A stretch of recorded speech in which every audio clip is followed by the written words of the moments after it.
Welcome guys tips and tricks স্কুলের পক্ষ থেকে সবাইকে স্বাগতম। সো আজকে দেখাবো কিভাবে আপনারা প্রিমিয়ার প্রোতে মিডিয়া ক্যাশ আছে রিমুভ করবেন।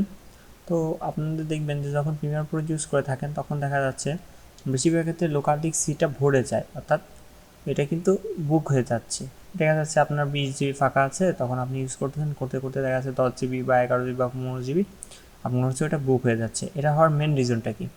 যখন আমরা প্রিমিয়ার প্রোতে কোনো কিছু ব্যবহার করে থাকি সেই সময় প্রিমিয়ার প্রোতে কিন্তু সে ফাইলগুলো আপনার টেম্পোরারি একটা ইমেজ ফাইল বা ভিডিও ফাইল তৈরি হয়, যেটা টেম্পোরারি একটা ফোল্ডারে থাকে।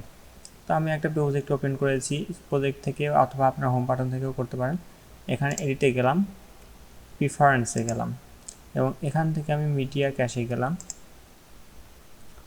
তো এখানে দেখতে পাচ্ছেন, এখানে কিন্তু দেখতে পাচ্ছেন যে আপনারা এখানে কিন্তু do not delete cash file automatically রয়েছে এবং তৃতীয়টাতে রয়েছে অটোমেটিকলি ডিলিট ক্যাশ ফোল্ডার বা ফাইলস ইন দেন 90 days, অর্থাৎ 90 দিনের মধ্যে এটা কিন্তু অটোমেটিকলি ডিলিট হয়ে যাবে। এটা কিন্তু করা রয়েছে ডিফল্ট অবস্থায় এবং এখানে 15 GB কিন্তু আমার পরে গিয়ে, তারপরে ওল্ডেস্ট হওয়ার পরে 15 GB ফোরানোর পরে গিয়ে তখন কিন্তু বেশি হলে তখন কিন্তু এটা অটোমেটিক ডিলিট হয়ে যাবে।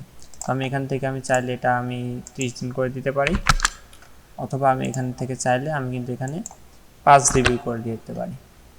আচ্ছা, এখানে 5 GB করে দিতে পারি।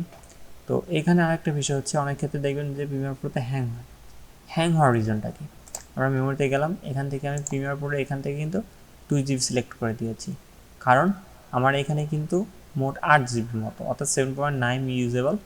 তো এখানে প্রিমিয়ার প্রোতে আমি কিন্তু এটা 5.9 করেছি, মানে 6 GB মতো আমার এটা ইউজ করবে এবং 2 GB হচ্ছে আমার সিস্টেমের জন্য রিজার্ভ থাকবে।